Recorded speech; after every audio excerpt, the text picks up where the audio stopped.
काणकोण गोवा येथील जवाहर नेहरू विद्यालयात झाली. गोवा विद्यापीठाच्या गोवा मेडिकल कॉलेजमधून त्यांनी MBBS ही पदवी मिळवली. त्यांना उत्कृष्ट यशासाठी सुवर्ण पदक मिळाले होते. नंतर त्याच कॉलेजमधून त्यांनी MD पेडियाट्रिक्स पूर्ण केले. त्यानंतर लखनौ येथील Sanjay Gandhi post graduate institute of medical science मधून वैद्यकीय अनुवंशिकता मेडिकल जेनेटिक्स या विषयात DM केले. त्यांनी आपल्या कारकिर्दीची सुरुवात हैदराबाद येथील CDFD centre for DNA finger printing and diagnostics या संस्थेत कनिष्ठ स्टाफ वैज्ञानिक म्हणून सुरू केली. त्यांच्या मार्गदर्शनाखाली अनेक विद्यार्थी संशोधन कार्यासाठी प्रशिक्षण घेत आहेत. हैदराबाद येथील NIMS NIMS येथे 2008 मध्ये वैद्यकीय अनुवंशिकता विभाग चालू करण्यात त्या कामात त्यांचा सिंहाचा वाटा आहे. डॉक्टर अश्विन दलाल DBT व DST यांच्या विविध टास्क फोर्सेसचे सभासद आहेत.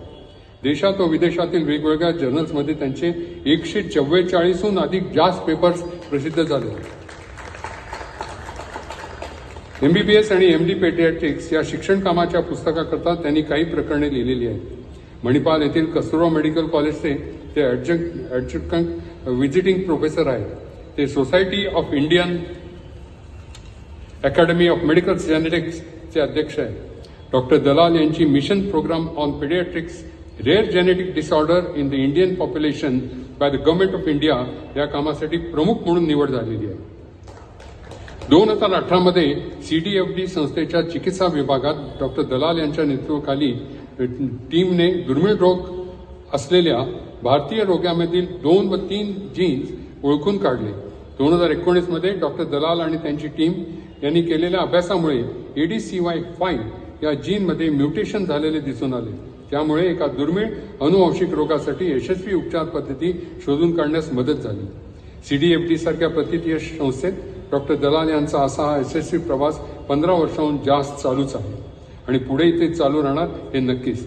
त्यासाठी त्यांना खूप खूप शुभेच्छा. अश्विन दलाल यांची आणखीन एक छोटीशी खास ओळख सांगतो.